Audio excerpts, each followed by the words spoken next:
I love these pencils too. Mm-hmm. The You know, Ticonderoga. we were always running out of pencils, and so I just was like, that's it. I ordered a bunch of pre-sharpened pencils, and I keep them hidden where the kids don't know where they're at, so that whenever I need a pencil, I can find a pencil. Keep them up high in a cabinet. It's funny. This is the time of year that my husband and I stock up on school supplies too, even though we don't have kids. Uh-huh. But we're always and pencils are like a big Pencils, thing for yeah. us. Yeah, but They're good. he needs it because he's a developer. I was reading that. He was doing the same type of work as you and went into software development. Yeah, What's he's a he- smart guy. So What's he developing? What's he working on? He actually now he's back in television. I mean, Oh. he works for Hearst, Oh. and he works on like their apps, and then he works on a lot of other random stuff like their video players. I just I don't really created understand all that stuff. I just created some software myself. I started a site called Retirement Budget Calculator. Oh. RetirementBudgetCalculator.com. Yeah, it's a software tool that we created to help people. We should have you on the weekend if you're up for that, because we can do like longer form Oh, interviews. cool. If you're Well, my specialty, I'm really good at retirement planning. That's what my book is about, and my radio show, and the software that we developed. So that would be, and with 10,000 people retiring every day, that'd be a great, yeah, I would love great that. topic. That'd be cool. Okay, I'll reach back and Okay. we'll set that up. Awesome. The easiest question is your first and last name, Jason Parker. and spell it for me. Even though I know who you are, it's just in case someone else sees it. JASONPARKER. And how do you want to be titled? I'm the president of Parker Financial. Okay. And how long have you been doing this? 10 years. 10 years. And why? What keeps you motivated? Well, I just love the work that we do. I love the people that we serve.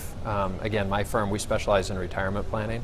So helping people, give them confidence as they're making that transition from working to retirement. It's very gratifying. Working with people at a wonderful time in their life where they're really focused on their family and their friends, and they're not trying to make it anymore. It's good. I bet. But we have to talk about helping people make it, because if you've got kids in school, you've got to stick to a budget, right? Absolutely. Benjamin Franklin once said, beware of little expenses. A small leak will sink a great ship. And so a budget is only as good as the paper it's written on, and we want to make sure that people are going to have a really good budget as they're preparing to do their school shopping this year. What are your best budget tips? Number one, write it down. You got to have a written budget. Budgeting is simply telling your money where to go so that at the end of the month, you're not wondering where your money went. The second biggest budgeting tip is to stick to it. And the other one is to use cash and try not to use a debit card or credit card when budgeting. And why use cash instead of a debit or a credit? Because there's only so much of it.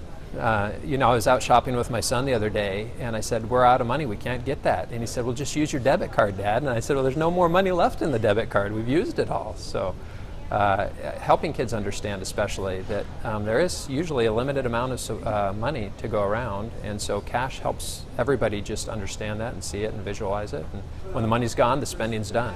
I like that about one of your tips when I was reading it, to get the kids involved. How much do we want to get the kids involved? Yeah, especially for the elementary kids and the middle school kids. That's where my kids' ages.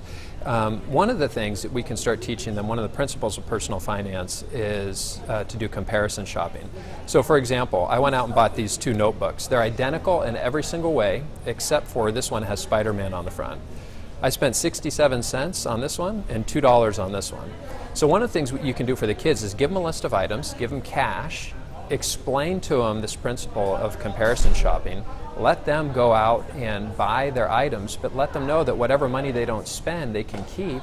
And I even told my daughter that she could go buy an ice cream cone or something afterward, and that really motivated her to become a thrifty shopper. So by all means, teach comparison shopping. That's a great thing to teach them at this age. Wait till she wants to get married. So here's $10,000, or you can either low for you. Exactly. What about your pencils, and tell me about some of the other stuff that you've got here. Yeah, so you get the school supply list every year.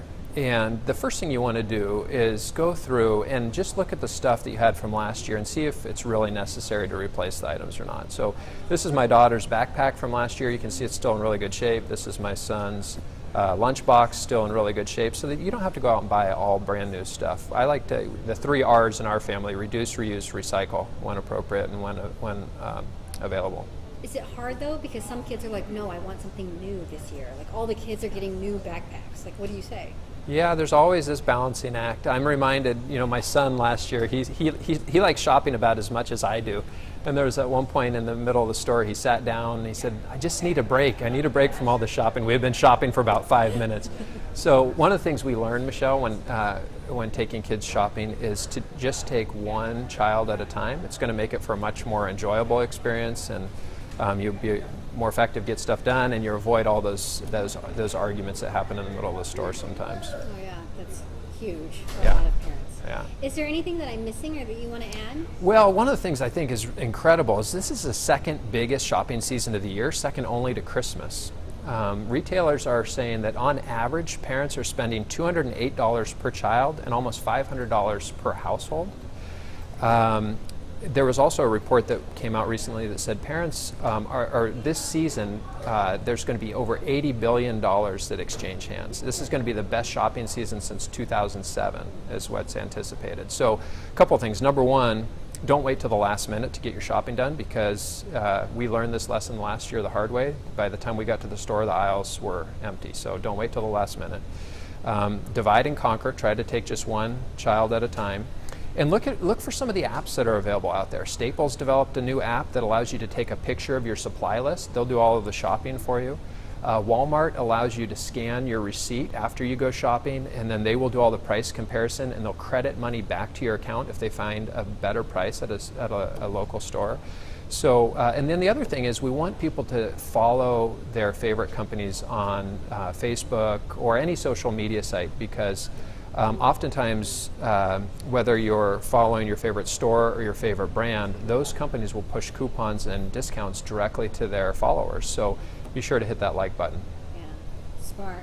Gosh, I feel, I was thinking to myself, like, what could he actually say that would be super useful? And I'm like, that's actually a lot. I mean, no offense. I don't mean that, like, but, people think that they've heard it before. Yeah. Yeah. And you had a lot of great tips. So Oh, thanks. Those are Appreciate perfect. it. Good. I hope it turned out good. That was great. Yeah. It was great. We probably should get some video of this if Brian didn't already do it, and then we're done. So. Awesome. That was great. And Appreciate it'll it. air in, like I said, I'll let you know. To Send an email or it, something? yeah. Okay, thanks a lot. But Appreciate it. We're doing this whole week where we're just doing like all this back to school stuff. So Yeah, so I couldn't, when I found out it was the second biggest shopping season after Christmas, that was pretty amazing, Yeah, that's significant. That's a lot of money But I changing remember being hands. a kid and like really loving back to school shopping.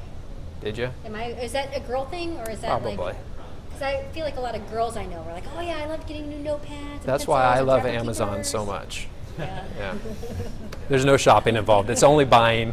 But you're right, Amazon should. And see, and that's what I asked them, because I'm going to do something with them on Thursday, and I just said, you guys, you don't have like a list or They something? do. They have like recommend, like, Yeah, but they allow teachers to go create, it used to be a teacher's list, but I guess they did away with that. Now they just have, you can create a custom list.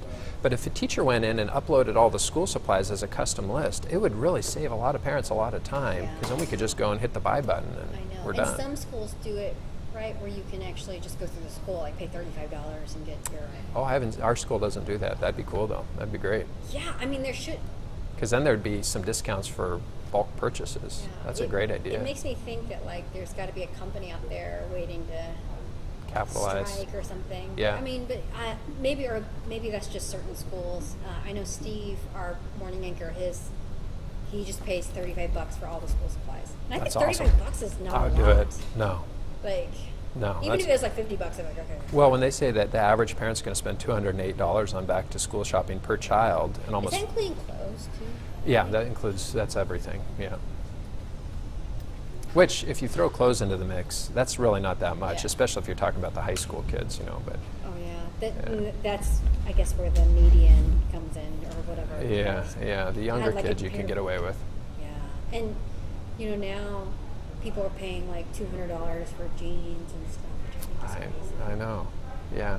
The last 3 pairs of jeans I bought were all on Amazon. crazy. Yeah, my husband did that too. He's like, Levi's. Okay, I got him. I know my size. I know I know the cut. I don't want to go shopping. I don't want to try it on. I just want it delivered to my door. I know. Even like the girls in news now, there's a whole list of like Amazon dresses for television. Like, I Oh, mean, really? it's a private group that like people, Oh, wow. kind of circulate around. It's Wow. funny. They'll be like the Amazon dress, whatever.